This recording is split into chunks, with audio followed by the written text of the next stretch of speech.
If you watched the West Ham game live, then like me, you likely had similar feelings to the title and thumbnail. Feelings of embarrassment, feelings of dread, thoughts of, oh, here we go again. But I think the result has overshadowed the performance, and in this video I'm going to show you why. Lads, lasses and the rest of the masses, welcome back to the channel. I'm Mono from MonoCFC and this is my post-match tactical breakdown for Chelsea versus West Ham United. This was our second game of the Premier League season, which saw Chelsea take on East London neighbours West Ham at the London Stadium, in a game that ended in a rather embarrassing 3-1 to the Hammers. That being said, I think the scoreline / result doesn't really show the full picture, and Chelsea were hard done by in this one, and very fine margins could have swung the game in Chelsea's favour. I'm going to start off by talking about the first half, which had one of the worst starts to a half we could possibly have had, conceding within 6 minutes from a cheap set piece, which I warned about in my match preview before the game. Let's look at the lead up to the first goal, shall we? It all starts when the ball comes out to Chilwell here on this left hand side. Now, I know a lot of people out there are going to try and scapegoat Chilwell for this situation happening, which I believe is completely nonsensical. The main culprit for this goal was actually Levi Colwill, who I think Chelsea fans are trying to protect because he's the new shiny toy and people don't want to admit that he can do wrong. I'm not one of those people. You guys know this, but if a player makes a mistake, I'm going to call them out on it, regardless of who it is. So let's show what leads to this goal. Vladimir Coufal presses Chilwell, whilst Thomas Souček guards this space, blocking off the easy and obvious pass to Chukwuemeka over here. Conor Gallagher should absolutely come short here and give Chilwell another option, but he doesn't, he stays there getting marked by Antonio. Because of this, Coufal is free to push up even higher, and now this leaves Chilwell with only two options. 1. Launch the ball down the line and concede possession, or 2. Turn back and pass it to one of his centre-backs and keep the ball. We are a possession-based side under Pochettino, and Chilwell, along with every other player, has been instructed to keep the ball. So he does what he's supposed to do in this situation, keep possession and pass it to Colwill.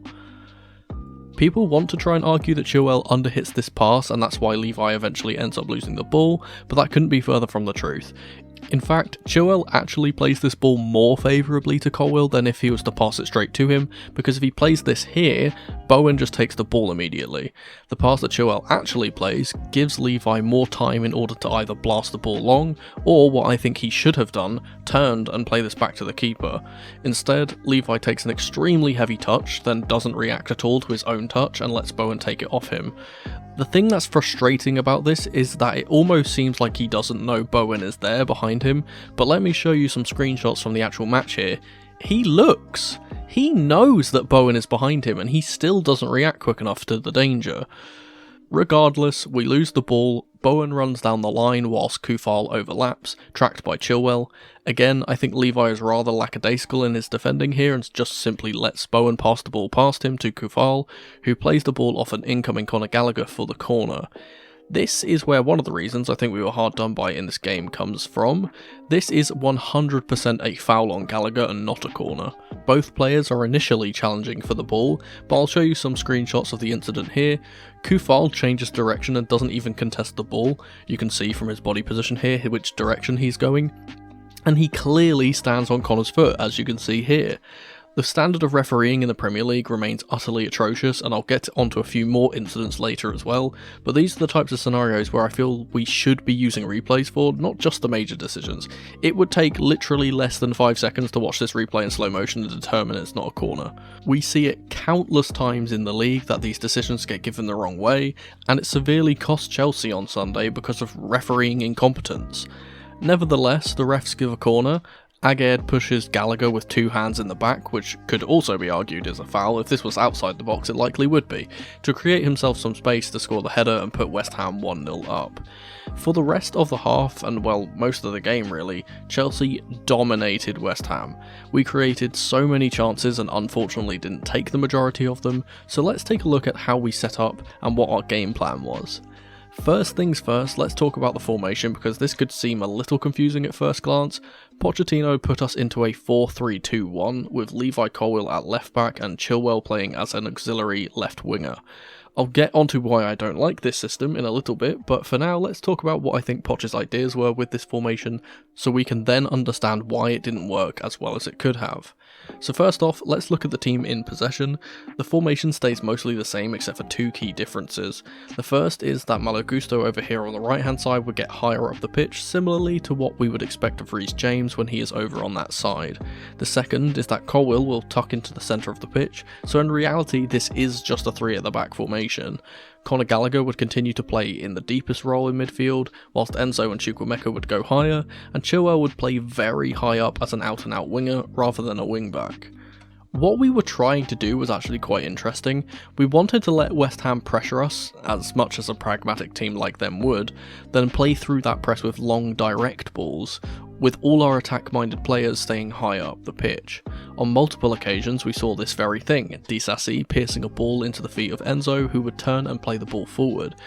As always, most things that went well for us in this game went through Enzo. The thing which is special about this is that our front players, Jackson, Sterling and Chilwell, would make runs in behind as soon as Enzo received the ball, as they knew he was going to try and find them immediately after receiving the ball from the back. This quick pre-planned movement is almost impossible to defend against if done correctly, because it happens so fast, and we saw it multiple times with Jackson getting in behind. This is also where one of the marginals comes into play. Areola could have and would have conceded a penalty if Jackson hadn't ran just fractionally offside during one of these moves at the 9th minute. Our first goal actually came from one of these long passes.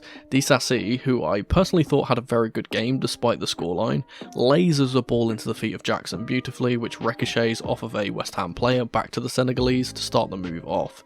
Eventually we get a lovely 1-2 between Chukwuemeka and Chilwell, before the ball falls kindly into the path of Carney once again from Chilwell's low cross. The young Englishman then sends Thomas Souček for a bag of chips, before blasting the ball into the net with his right peg. This move highlighted two things which we didn't do enough during this game. One being low crosses, which would have been way more productive than all the high ones we did during this game, and two, getting our players on the ball in the box. Once you are in the box with the ball, it is super difficult for defenders. They can't make a challenge unless they want to run the risk of giving away a penalty, and this opens up opportunities like we got with Carney scoring. Real quick, if you're enjoying the content and want to see more, please consider subscribing to the channel. Cheers. Unfortunately, this was one of his last acts, as he went off injured before the end of the half. He looks to be out for around 6 weeks after having surgery, which isn't that bad considering. Get well soon, Carnes, we need you on that pitch. Admittedly, this game plan stopped being effective later on in the game, because it relied on West Ham trying to get at us rather than drop deep, and we always knew that if they got a goal up, they would sit back and defend their lead, rather than go chasing more goals.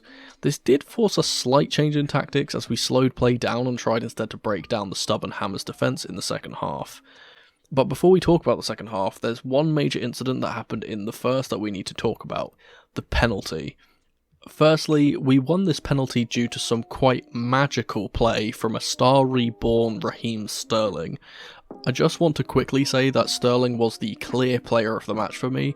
He genuinely looked Hazard-esque on the ball and drifted past players with ease on numerous occasions. When we struggled to break down the low block, Sterling took the game by the scruff of the neck and tried to make things happen with direct dribbling, and this was a major part of how we fashioned chances in this game once we were behind. No tactics involved, just Sterling showing individual brilliance. He produced a lovely bit of skill to dribble into the box. Souček mistimes his tackle and concedes a very clear penalty. Up steps Enzo Fernandez. We're pretty used to seeing a number 8 smashing in a penalty as Chelsea fans, but this time it was not fruitful. It's rather annoying that Enzo missed his penalty, because apart from this miss, he put on another world-class performance, and apart from Sterling, was by far the best player on the pitch in the blue shirt. I have 3 issues with this penalty. Firstly, the man taking it. Enzo should not be on pens. His penalty record isn't very good, and I am an advocate for strikers taking penalties. Jackson should have taken this penalty. You need your strikers scoring regardless of how, because those numbers boost confidence and we need to get our goal scorers firing, or we'll have games like this one where we fail to score our chances. The second thing that I take issue with is the run-up. I absolutely despise when players do that straight run up for a penalty, because it telegraphs where you are going 9 times out of 10. A right-footed player going for a straight run up can only put the ball centre or left, and Areola easily reads Enzo's shot, saving it with basically no effort required. The third and final thing I have to say about this penalty is that it absolutely should have been retaken. Thomas Souček, who always seems to be the subject of controversy against us, encroaches in the box and is the man to clear the rebound. By the laws of the game, the penalty should be retaken, and they didn't even check for it. Some people are suggesting that because no Chelsea player is going for the ball at the same time, they just ignore it, but I have literally never seen that be used in an encroachment call before, so I'm not sure that is even a thing, to be honest. Also, if Souček doesn't clear it, it would fall straight to Colwill, so he's clearly impacting the play. This was just another one of those things that I feel went against us in this game, and it's always the decisions that impact the scoreline the most that the refs seem to get wrong, coincidentally. Okay, so what changed in the second half and why did we lose the game? Well, nothing really changed. We kept trying to do the same thing, and whilst it was working, quote unquote, we didn't see any end product again. Mudryk came on for Carney, and for the first 10 or so minutes he really didn't do much. Playing as the 10 in this system doesn't suit him, and he was much better as soon as Chilwell came off and he was pushed wider. And now this is where I'm going to call out why I don't like this system that Poch is employing. We're trying to play a system with a 10 without a 10. We should be using the 4-3-3 with pure wingers like Sterling and Mudryk, and not Chilwell at left wing and Colwill at left back. We just seem to be unnecessarily using players out of position and to no benefit. Chilwell is great at being an offensive fullback, but he loses that threat if he's just being played as a winger and can't make overlaps or underlaps. Likewise, Colwill is great at left centre back because he can step up into space and play passes, space that isn't there as a fullback.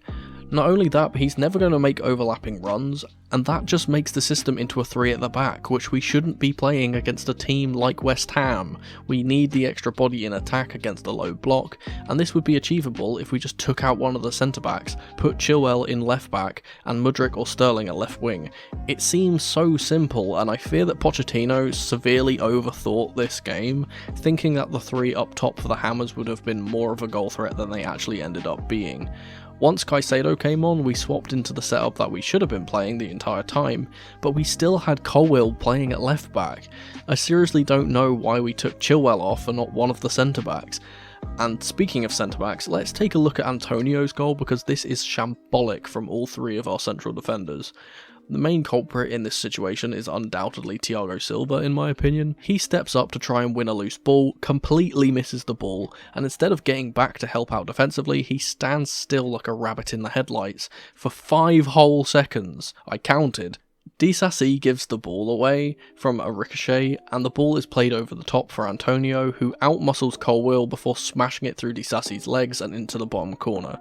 I genuinely feel so bad for Sanchez here because he's now conceded 4 goals in 2 games, and none of them, apart from maybe the penalty we'll get onto later, are his fault, or preventable by him in any way. He can't see the ball when it's struck, and he still gets a fingertip to this, but can't prevent it from going in, putting West Ham 2-1 up. Once again, individual errors / moments in the game cost us dearly. Caicedo comes on at 60 minutes, and after watching his performance again, I don't think he did as badly as most probably thought. On the ball especially, he was pretty good for the first 10 or so minutes, but his off the ball work was less than to be desired. If we're being brutally honest, I don't think he really understood where he was supposed to be on the pitch, as we saw early on that other players were having to direct him on where to go. I think this game was probably far too early to play him, and he didn't seem fully fit after not having a pre-season. I also just don't think this is his position / will be his position in the long run. Out of all of the midfielders we have, Lavia is the most likely to sit in the 6, with Caicedo slightly higher up. He didn't get to play much before the next major event in the game happened, the red card to Agard.